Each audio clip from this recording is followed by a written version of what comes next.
Nous devons reconnaître que malgré le bien fondé des motifs, ils ne peuvent pas se substituer à la volonté de Dieu, quels que soient les succès dus aux efforts des hommes. Tout cela ne pourra pas satisfaire Dieu. Combien ont accompli des œuvres faites sans obéissance aux ordres du Seigneur, mais plutôt pour satisfaire des besoins occasionnels, en aidant la vie spirituelle des croyants ou en sauvant les pécheurs. Ces œuvres peuvent avoir du succès, mais cependant ni ceux qui les font, ni les œuvres par elles-mêmes ne peuvent satisfaire le cœur du Seigneur. Ces œuvres peuvent avoir du succès, mais cependant ni ceux qui les font, ni les œuvres par elles-mêmes ne peuvent satisfaire le cœur du Seigneur. Ce que nous devons premièrement considérer, c'est le besoin immédiat de Dieu, et non pas les exigences extérieures de saints ou des pécheurs. Oh, puissions-nous voir que nous sommes des serviteurs de Dieu. Bien qu'il nous ait confié son œuvre, il se réserve le droit de diriger ses serviteurs.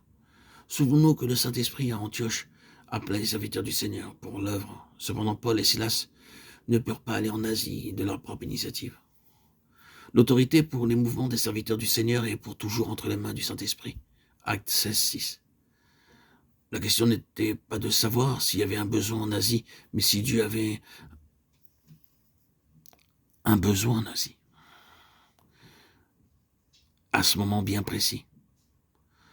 Le livre des Actes nous fit voir de façon merveilleuse que le Saint-Esprit qui nous donne la puissance pour œuvrer est aussi celui qui indique la direction et le moment pour accomplir notre travail. Notre responsabilité dans le travail consiste simplement à satisfaire le besoin immédiat de Dieu.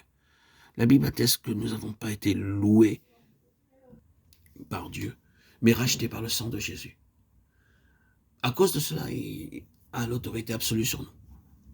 Et c'est pourquoi nous ne pouvons pas suivre notre propre volonté. Dieu ne nous a pas assigné un travail pour que nous décidions ensuite quelle est la meilleure façon de l'accomplir.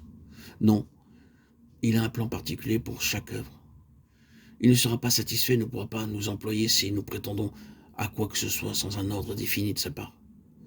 De telles œuvres ne résisteront pas au feu, mais seront alors consumées. Finalement, nous devons remarquer que la Bible atteste que Dieu ne manifeste pas seulement sa gloire par les grandes choses, mais aussi par les petites choses. C'est pourquoi nous devons l'exalter en tant que Seigneur des petites et des grandes affaires. Il est tout et en tous. Si ce que nous faisons n'est pas selon sa volonté, nous pouvons être loués par les hommes, mais certainement pas approuvés par Dieu. Il nous faut donc apprendre à cesser de vivre selon la vie du moi,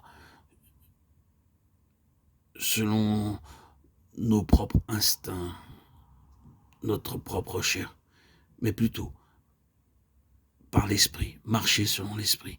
Lui seul pourra nous guider et nous donner la force, le zèle, les paroles, les sentiments nécessaires, utiles pour faire selon la volonté de Dieu. Dieu nous aidera selon les dons divins qu'il nous a donnés, si nous lui obéissons et si nous savons attendre quelle est sa volonté et ne plus marcher selon notre vie naturelle. Sa puissance, alors, prendra le dessus, la puissance de l'Esprit Saint